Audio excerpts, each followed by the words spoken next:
Alright, like I promised, this is a double upload, and today we're doing a new what if. What if female Deku was a slime? Now, okay, so we're going to start this off with her birth. Now, the slime quirk is a mutation. So when she is born, she initially comes out as as just like as a blob. And everybody's confused by this, but but Inko points out that one of her family members did have a slime quirk, somewhere in their lineage. So while she while while Inko knows that this is her child, Hizashi doesn't believe that it's his kid. So, and he thinks that Inko had cheated on him. So, Hizashi, just being the complete dirtbag that he is, puts on this facade of a loving and caring father, and then one day, once Inko went out to do something, Hizashi, put Izumi in the car, and in the car, and then drove to the forest, and then just dumped her there, and he drove off. Now, Izumi would stay there for about 5 years, where now, if I want to clear something out, she was dumped in the forest when she was only about a year old, so she's 6 now. So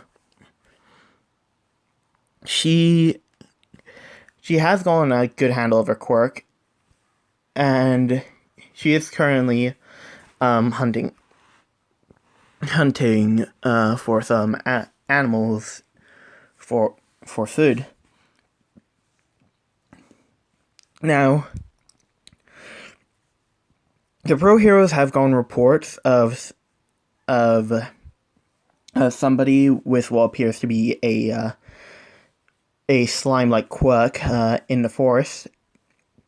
So they go to investigate it and find a young girl, about 6 years of age, in the forest, and they basically ask where her parents, as she says that her dad had basically left her here in the forest. So as the heroes take her in and discuss who will look after her, Mirako, no, not Mirako, I would say, I'd say Midnight, pipes up saying that she will look after the child.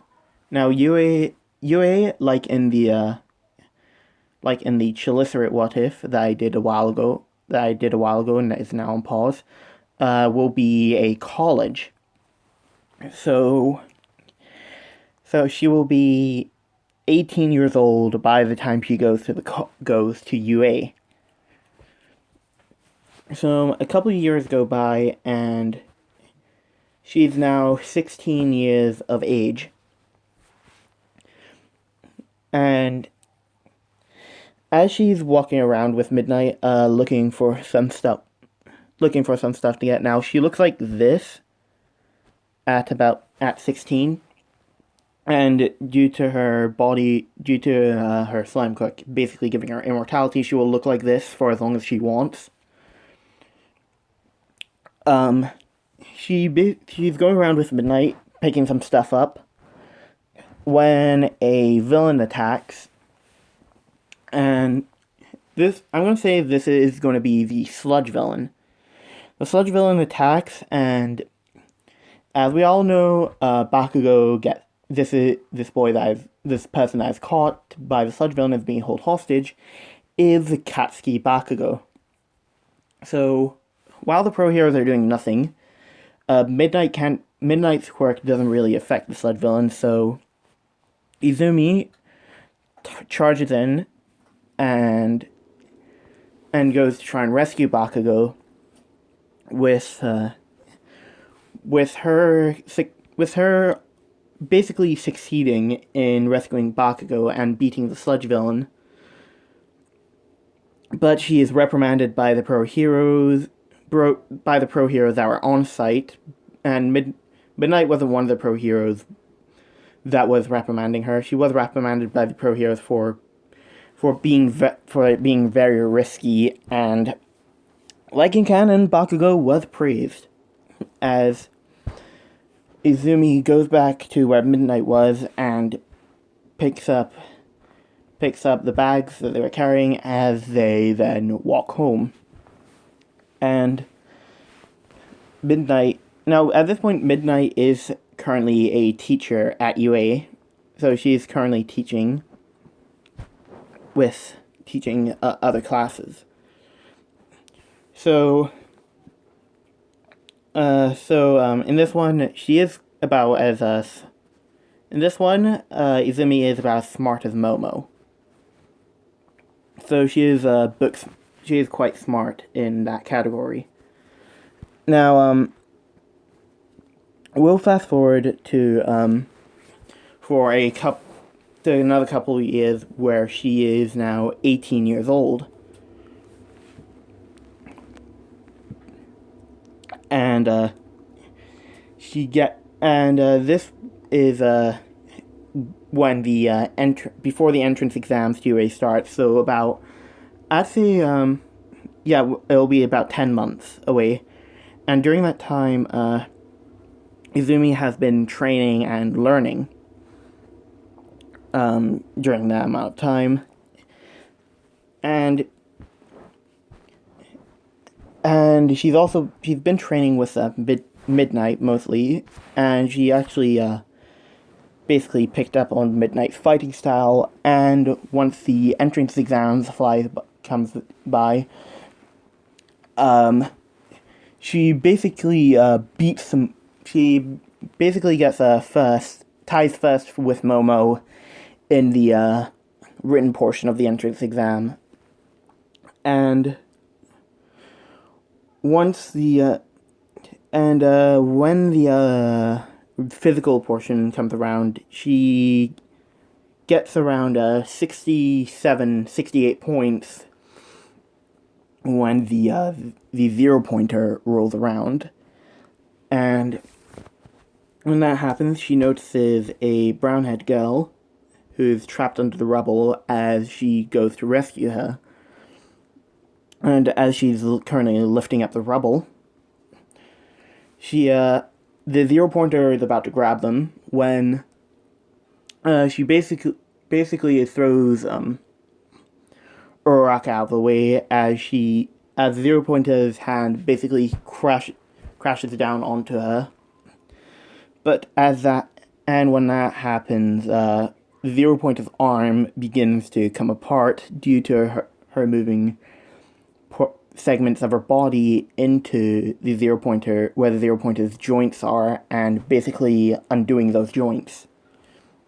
As the 0-pointer slowly begins to fall apart piece by piece, until finally nothing remains until finally all that's together is the treads that were its feet. And then after that, the exam is over, with her then going home and waiting the 2 weeks for her acceptance letter, which she gets as she is put into Class 1A. So she then does some more training and some more reading in her spare time, on the time running up to when she can go to UA, with Midnight complimenting her on how she managed to pass the entrance exam, that every one of the teachers were surprised by her capabilities. And once the time she goes to UA rolls around, she gets there as she is looking for Class 1A and finds the door. And once she gets in there, she then finds she then sees Bakugo and Ida arguing, as she also notices a girl with green hair and two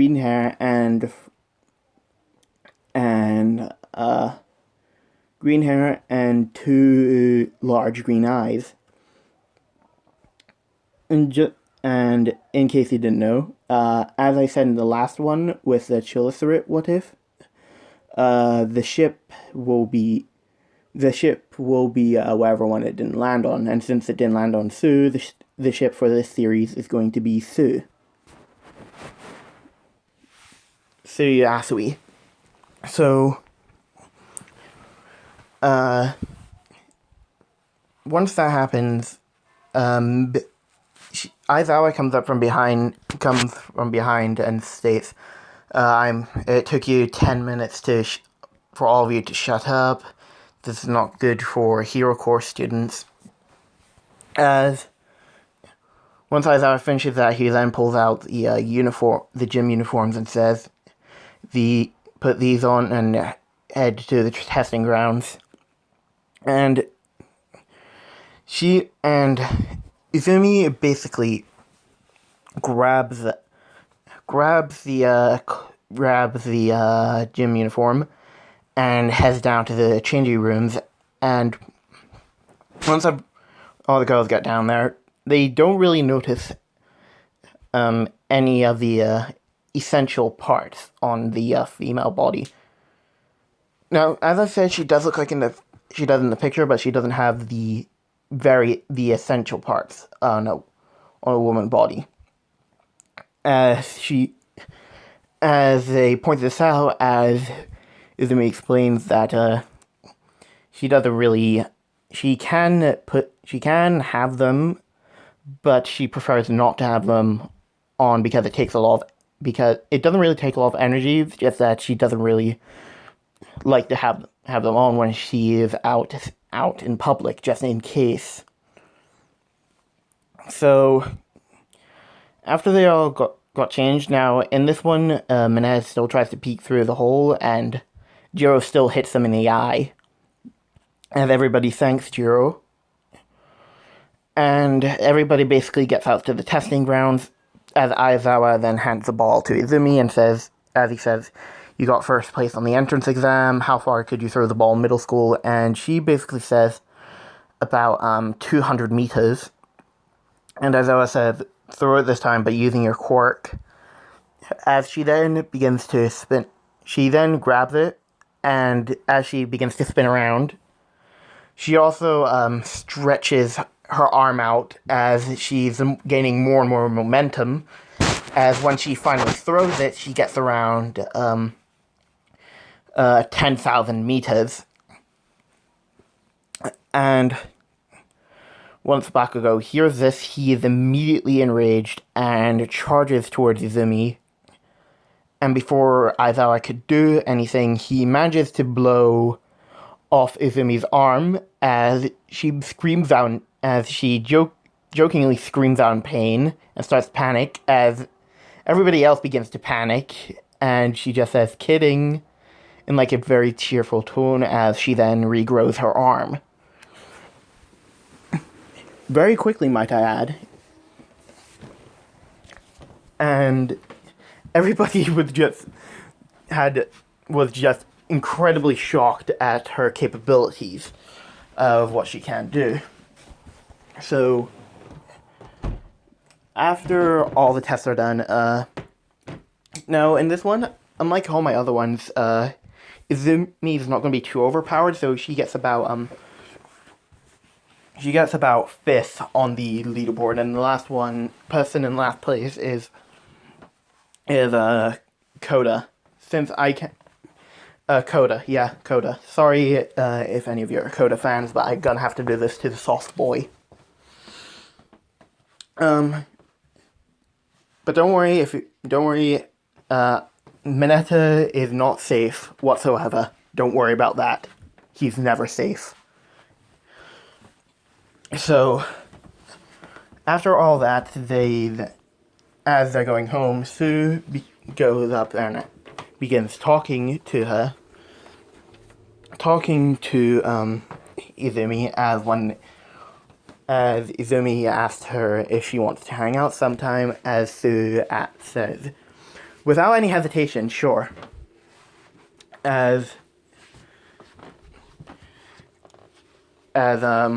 Once that happens, Izumi gets home and Midnight asks her how her day was, as Izumi responds with, I may have just made a new friend. As Midnight responds with, oh, that's pretty good. That's good. What's her name? As Izumi says, Suya Asui. Now, the next day they do the hero versus villains training. The teams are a little bit different, with Bakugo being teamed up with Uraraka and Izumi being teamed up with Sue. So, as they both come up with a plan, they both begin to enter the building as they can hear Bakugo running. Since before they entered the building, Izumi then had attached a little bit of her body to the building as it stretched out. So since it's still part of her body, she can still feel anything that goes around it. So she had that part of her body stem throughout the entire building, so she can feel the vibrations Bakugo is emitting from him stomping around. As once Bakugo rounds the corner, he then tries to blow up Sue, but Izumi stretched out a portion of her body and caught the explosion, encasing Bakugo in the process. As that bit of her body then just detaches as she regrows that bit of her body, with Bakugo being trapped in there, having no way of getting out. As they put the capture tape around it and says, as All Might announce, Bakugo Katsuki has been captured. And Ida hears about this and then starts going off about how Bakugo should have stayed with Ida and that they could have won if they stuck together. So, once Sue and Izumi then get to where they were, Izumi says that she'll sneak in, as she does take off her hero outfit and basically goes about and turns herself translucent. And as she then sneaks around Ida and touches the bomb, with All Might stating that Hero Team wins. As she then goes back to pick up her hero outfit and then just puts it back on immediately. As everybody was impressed with the strategy that she had put in for that to work. And after this, they continue with the matches, with them all going about the same. Where on did I say? Oh no, when I said Ida, I meant Uraraka. So sorry if I confused any of you. I meant Uraraka. I just realized that I made that mistake. So just just pretend I didn't say Ida, okay? I said Uraraka. Okay, so once that is over, Sue and Izumi then hang out for the rest of the day, with Izumi inviting Sue over to her place, and Sue basically agreeing to this, with them then getting to Izumi's place as they're both greeted by midnight. Sue's surprised that she's related to the asks her if she is related to Midnight, and she says, no, Midnight is my adoptive mother. As once that happens, Izumi basically and Sue basically hang out for the rest of the night. And once that's over, we cut to a couple months later, where Sue then finds out, oh my god, I think I'm in love with Izumi. With after that school day, Sue confesses that she likes Izumi, and Izumi says that she felt the same way since they first met. So there you go. Those of you who wanted a Sue ship, I hope you're happy. And I think I'll go on for a little bit longer with them. So the USJ will happen a couple months later. So it matches up here. So Sue and Izumi are technically dating at this point, with them going to the USJ, and Sue asking Izumi how does her quirk work, as she states that her body is basically made out of slime, and she can basically manipulate her body in any way, shape, or form. And as an example, she turns her hand into a blade. So like how the T-1000 did in Terminator 2, that way. So, and everybody but Bakugo and Todoroki were impressed as Mineta tries to perv on her, and Sue just slaps Mineta in the face with her tongue. And once they get to the USJ, 13 goes over how quirks can be dangerous, with Kirishima saying, wow, you even got fake villains here? With Aizawa then stating, those aren't fake villains, those are real villains. 13 protect the children. As he then he then goes down to fight the villains, with Kurogiri warping everybody to where they were in canon. With Izumi landing in the water, as she does notice, parts of her, she is getting slightly bigger in the water, so, and Sue basically catches her and then brings her back out, as once they're out of the water, Sue notices this and immediately turns red, with embarrassment. Actually, no, not with embarrassment, with being flustered. As Izumi notices this and immediately turns red as well. And as they're working out a plan, Izumi then states that she could try to capture the villains by extending her arm out quite a bit. That's going to be a bit tricky without assistance, so she asks Mineta for assistance with this, and Mineta obviously agrees to this.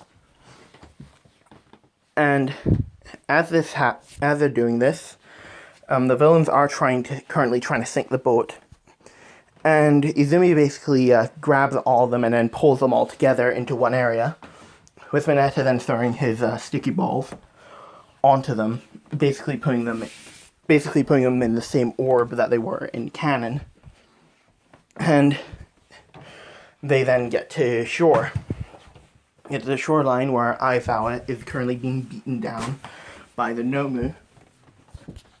And Shigaraki tries to go for Sue, tries to go and disintegrate Sue like he did in canon. But instead of Aizawa stopping this, Izumi stops this by turning her arm into an axe and then cutting off Shigaraki's hand as he screams out in pain, with him telling the Nomu to kill her, as the Nomu immediately shows up and punches Izumi right below the jaw, basically like knocking her head off. And Shigaraki thinks that the Nomu think that they've killed her, but her head basically grows back, and at this point she is pissed, and basically leaps onto the Nomu and basically starts to send her body all over the Nomu as the Nomu begins to dissolve, with Shigaraki looking on in shock as his supposed weapon that is supposed to be capable of killing All Might is basically dissolving right before his eyes into nothing but bones. As Izumi then turns back to her normal state and just begins to spit out the bones, as Shigaraki is scratching his neck, stating that they cheated, with Kurogiri and Shigaraki retreating, and Izumi helping Aizawa get up. And that's where I'm going to leave it off. If you enjoyed this and want to see more, let me know, and I'll see you next time.